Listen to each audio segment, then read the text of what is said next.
వేములవాడ పట్టణంలో గత 9 రోజులుగా నిర్వహిస్తున్న గణేష్ నవరాత్రి ఉత్సవాల్లో భాగంగా నిమజ్జనం ఉత్సవం వైభవంగా ప్రారంభమైంది. గణనాథుల ముందు ప్రభుత్వ విప్ ఆది శ్రీనివాస్ బీజేపీ జిల్లా మాజీ అధ్యక్షులు ప్రతాప రామకృష్ణ డోలు వాయించి ప్రారంభించారు. 9 రోజుల పాటు గణనాథుల వద్ద భక్తి శ్రద్ధలతో పూజలు నిర్వహించిన నిర్వాహకులు నిమజ్జనానికి గణేష్ విగ్రహాలను తరలిస్తున్నారు. పట్టణంలో ఏర్పాటు చేసిన దాదాపు 300కు పైగా వినాయక విగ్రహాలను గుడి చెరువులో నిమజ్జనం చేస్తున్నారు. అలాగే వేములవాడ రాజన్న ఆలయంలో నెలకొల్పిన గణేష్ విగ్రహాన్ని సైతం ఈ రోజు ధర్మగుండంలో నిమజ్జనం చేస్తున్నారు. ప్రశాంత వాతావరణంలో నిమజ్జనోత్సవం జరుగుతుండగా ఇలాంటి అవాంఛనీయ సంఘటనలు జరగకుండా పోలీసులు భారీ బందోబస్తు ఏర్పాటు చేశారు.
భారతదేశంలో హిందువులందరినీ ఒకే పండుగ, ఒకే వేదిక మనకు గణేష్ నవరాత్రులు. నిజంగా కూడా కోట్లాది మంది, దాదాపు 100 కోట్ల మంది హిందువులను ఏకీకృతం చేసే పండుగ మనకి ఈ పండుగ మనకు. మరి దాంట్లో భాగంగా ఈరోజు ఇక్కడ వేములవాడ దక్షిణ కాశీగా మనం ప్రఖ్యాతిగాంచింది. దాదాపు శాస్త్రోక్తంగా, సాంప్రదాయబద్ధంగా ఇక్కడ జరిగే వేడుక రాయరేశ్వర స్వామి హనుమంత దేవాలయం ఏదైతున్నదో వాళ్ళ ప్రకారమే, శాస్త్ర ప్రకారమే కూడా నిమజ్జనం ఈరోజు చేసుకోవడం జరుగుతూ ఉంది. మరి దీంట్లో పాల్గొన్న హిందూ బంధువులందరికీ కూడా ప్రత్యేకమైన శుభాకాంక్షలు. దయచేసి సనాతన ధర్మాన్ని కాపాడే విధంగా నరేంద్ర మోడీ నాయకత్వం ఏ రకంగా పనిచేస్తున్న ఒక్కసారి ఆలోచించి చెప్తా ఉన్నాం. ఈ 11 సంవత్సరాల నుంచి హిందువులు అనేటోళ్ళం ధైర్యంగా గుండె మీద చేసుకొని మాట్లాడుతూ ఉన్నాం. మేము హిందువులని చెప్పుకుని గర్వించమని చెప్తా ఉన్నాం. మరి సనాతన ధర్మాన్ని ప్రపంచ దేశాలకు పరిచయం చేసి ఈ సనాతన ధర్మాన్ని కాపాడడానికి కంకణం కట్టుకున్న ఆ నరేంద్ర మోడీ గారికి, ఆ విఘ్నేశ్వరుడు ఎలాంటి విఘ్నాలు కలగకుండా కూడా ఆయన ప్రార్థిద్దాం. మరొక్కసారి కూడా మనందరం కూడా ఈ హిందూ ధర్మం కోసం, సనాతన ధర్మం కోసం పాటుపడదాం. బలో గణేష్ మహారాజ్ కి.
లుక్ ఉంటుంది. ఓకే, మీరు ఇక్కడ ఉండదు లేకపోతే పని మీరంతా ఇంటి తిరగండి. ఆ లైన్ ఎట్లుండాలి?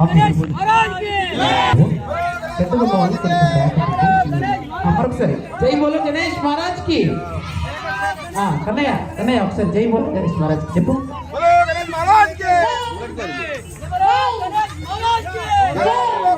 Okay very good. రేపు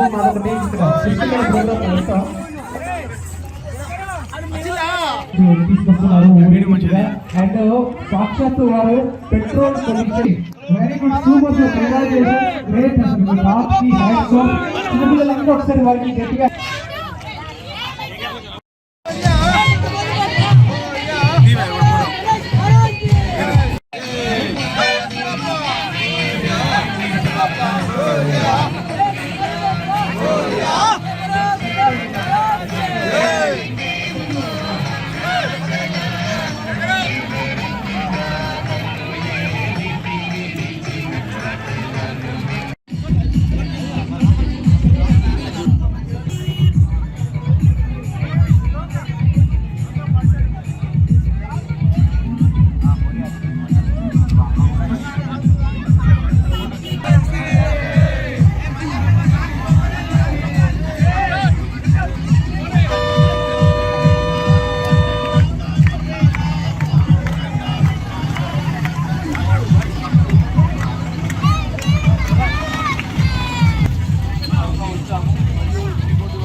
దూరం ఉండాలి కదా.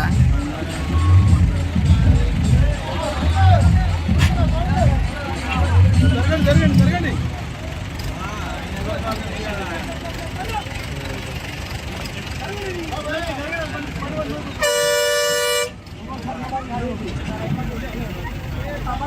మంది దూరంగా వస్తున్నాం కలెక్టర్ చూస్తుంది కలెక్టర్ చూస్తే మన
అందరికీ వినాయక నిమజ్జనం శుభాకాంక్షలు. అలానే ఈరోజు మేము చాలా సంతోషంగా చాలా హ్యాపీగా జరుపుకుంటున్నాము. అందరము కోలాటం వేసుకుంటా ట్రెడిషనల్ దుస్తులతో అందరం ఒకేలాగా వేసుకుని చాలా మంచిగా కోలాటం వేసుకుంటూ వస్తున్నాము. మా వినాయకుడు ఇప్పుడు 43వ వార్షికోత్సవం మాది చాలా సంతోషంగా చాలా హ్యాపీగా జరిగింది. దేవుడికి రకరకాల పూలతో దండలతో రోజుకో రకంగా మేము వినాయకునికి సేవలు చేస్తున్నాము. అలానే ఒకరమే కాకుండా అందరం కలిసికట్టుగా చేస్తున్నాము. అలానే ఈరోజు మేము చాలా సంతోషంగా మేమందరం కలిసి ఇక్కడికి వచ్చి చాలా హ్యాపీగా సంతోషంగా చేస్తున్నాము. అలానే రోజుకి దండలని, ప్రొద్దున అభిషేకం అని, మధ్యాహ్నము భజన అని, మళ్ళీ సాయంత్రం నైవేద్యాలని, రకరకాల పూలతోటి పండ్లతోటి అభిషేకాలు. అలానే ఈరోజు మేము అందరం చాలా కలిసికట్టుగా కోలాటం వేస్తున్నాము. చాలా హ్యాపీగా అనిపిస్తుంది. ఇది చాలా సంతోషంగా ఉంది. చాలా హ్యాపీ అండి. ఓకే అండి, థ్యాంక్ యూ. మేము ప్రతి సంవత్సరం వినాయకుడిని నిలబెడుతున్నాం. ఆ దేవుడి దయ వల్ల మేము ఎప్పుడు అన్నదానం, వస్త్రదానం అన్నీ చేస్తాము. ఆ దేవుడు మనల్ని చల్లగా చూడాలని అనుకుంటూ ఈ నిమజ్జనాన్ని భక్తి పాటలతో నిమజ్జనం చేస్తున్నాం. దాదాపు 43 years అవుతుంది మేము పెట్టి వినాయకుడిని. అందరు దేవుడిని చల్లగా చూడాలని మొక్కుకుంటున్నాం. గణపతి వినాయక చవితి నిమజ్జనం సందర్భంలో వినాయక చవితి నిమజ్జనంకి మా గల్లీలోని వినాయకుడిని 9 రోజులు ఎంతో ఆప్యాయతతో ప్రేమతో పూజించి ఈరోజు మేము నిమజ్జనం చేయబోతున్నాము. ఇది చాలా ఘనంగా కోలాటాలతో అందరూ మహిళలతో ఎంతో ఘనంగా జరగబోతోంది. 9 రోజులు నైవేద్యాలు మరియు పూలు పత్రులతో ఎంతో బాగా పూజించిన మేము బాధ మరియు ఆనందంతో ఈరోజు వినాయక చవితి సందర్భాన్ని నిమజ్జనంతో జరుపుకొని ముగిస్తున్నాం. ధన్యవాదాలు. కార్యక్రమం నిర్వహించాలంటే టీమ్ స్పిరిట్ కావాలి. దానిలో ముఖ్యంగా మనం హిందువుల సాంప్రదాయాల పండగ మన నవరాత్రులు. మన నవరాత్రుల వెనుక మనకు ఎంతో ప్రాముఖ్యత దాగి ఉన్నది. అలాగే ఈ నవరాత్రుల పరంగా, విద్యా పరంగా కానీ, వ్యాపారంగ పరంగా కానీ ఎన్నో విధాల సతమవుతున్న ఈ వ్యాపారవేత్తలకు ఈ నవరాత్రులు కొత్త ఉత్సాహాన్ని నింపుతాయి. ఎలా అంటే భక్తి పరంగా, ఆనందంగా పూజలకు రావడం, వినాయకుడిని కొలవడం, దీని ద్వారా మనలో లోపల శుద్ధచేతన అవస్థ అనేది, మనసు అనేది ఉత్సాహంగా అవుతుంది. దానివల్ల మనం టీము పరంగా ఇది ఐకమత్యంగా నిర్వహించే పండుగలే కానీ ఒక్కరు ఇద్దరు చేసే పండుగలు కాదు. ఈ వినాయక చవితి ప్రాముఖ్యత ఏంటంటే 21 పట్టితోటి మనం కొలుస్తాం. సిద్ధి బుద్ధి వినాయకుడు అని 2 పొద్దున సాయంత్రం పూజలు చేస్తాం. సిద్ధి బుద్ధి వినాయకుడు అంటే పొద్దున హారతి మరియు సాయంత్రం హారతి. సాయంత్రం హారతిలో ఇట్లా మేము ఒక కార్యక్రమం నిర్వహించి దాంట్లో భాగంగా మేము ఏం చేస్తామంటే భజనలు, ఒకరోజు భజనలు, ఒకరోజు దీపాలు, ఒకరోజు కుంకుమ పూజలు ఇలా నిర్వహించుకొని, ఒకరోజు కోలాటాలు, ఒకరోజు ఆ స్వామికి మహానైవేద్యాలు నిర్వహిస్తాం. ఎందుకంటే ఏది నిర్వహించినా రకరకాల మనస్తత్వాలు కలుస్తాయి అందులో. దాంట్లో పరంగా మనం ఒకటి చేద్దాము అని, ఇది చేద్దాము, అది చేద్దాము అనే భావనలు పండుకోవడం వల్ల సమన్వయంగా మేమందరం దాంట్లో ఎంత ఉత్సాహం చూడండి. మేము 9 రోజుల నుంచి మహిళలమంతా ఒకే టైంకి రావడం, మాకు ఒక టైం అనేది అలవడింది. వచ్చి మాట్లాడుకోవడం, సరదాగా కబుర్లు చెప్పుకోవడం, ఆ దేవుని గురించి మాట్లాడుకోవడం, పోటీగా మంగళహారతులు పాడడం, భజనలు చేయడం, ఇలా చాలా మాకు ఉత్సాహం ఇస్తుంది. ఈ నవరాత్రులు చాలా ప్రాముఖ్యత. ప్రతి పండుగలో మనకు హిందువులకు పెద్దపీట వేస్తాయని కూడా సందేహంటే ఈ వినాయక నిమజ్జనోత్సవ శుభాకాంక్షలు తెలుపుకుంటున్నాను. దక్షిణ కాశీగా పేరుగాంచిన వేములవాడ శ్రీ రాజరాజస్వామి సన్నిధిలో అంగరంగ వైభవంగా ఆ విఘ్నేశ్వరుడి నిమజ్జనోత్సవ శోభయాత్ర జరుగుతూ ఉంది. ఈ విఘ్నేశ్వరుడి నవరాత్రోత్సవ సందర్భంగా స్వామివారికి విశేష పూజలు ఆయా మంటపక నిర్వాహకులు, పట్టణంలో ఉన్నటువంటి కాలనీ పెద్దలు, గ్రామాల పెద్దల సహకారంతో హైందవ సంస్కృతిలో ఏ పూజా కార్యక్రమం చేసినా తొలి పూజ అందుకున్నటువంటి ఆ విఘ్నేశ్వరి నవరాత్రోత్సవాలు రావడం, గ్రామము పట్టణము దేశవ్యాప్తంగా కూడా ఆ విఘ్నేశ్వరుడి మంటపాలు నెలకొల్పుకొని, ప్రతిమలు నెలకొల్పుకొని ప్రతినిత్యం బ్రాహ్మణోత్తముల చేత లోక కళ్యాణం జరగాలని జరిపినటువంటి పూజలు. ఆ గణనాథుణ్ణి కొలుస్తూ ఈరోజు భక్తి భావంతో, భక్తి శ్రద్ధలతోటి శాంతియుత వాతావరణంలో నిమజ్జనోత్సవ కార్యక్రమాన్ని ఇక్కడ ఘనంగా జరుగుతూ ఉంది. ఈ రాష్ట్ర ప్రభుత్వం కూడా గౌరవ ముఖ్యమంత్రి రేవంత్ రెడ్డి గారు మన సంస్కృతిలో మన సాంప్రదాయాల్ని కాపాడుకోవడంలో భాగంగా ఈ గణనాథుడి మంటపాలకు గత సంవత్సరం నుంచి ఉచితంగా కరెంటు ఇచ్చేటువంటి కార్యక్రమాన్ని చేస్తూ అంటే హైందవ సంస్కృతిని మరింత ముందుకు తీసుకొచ్చే క్రమంలో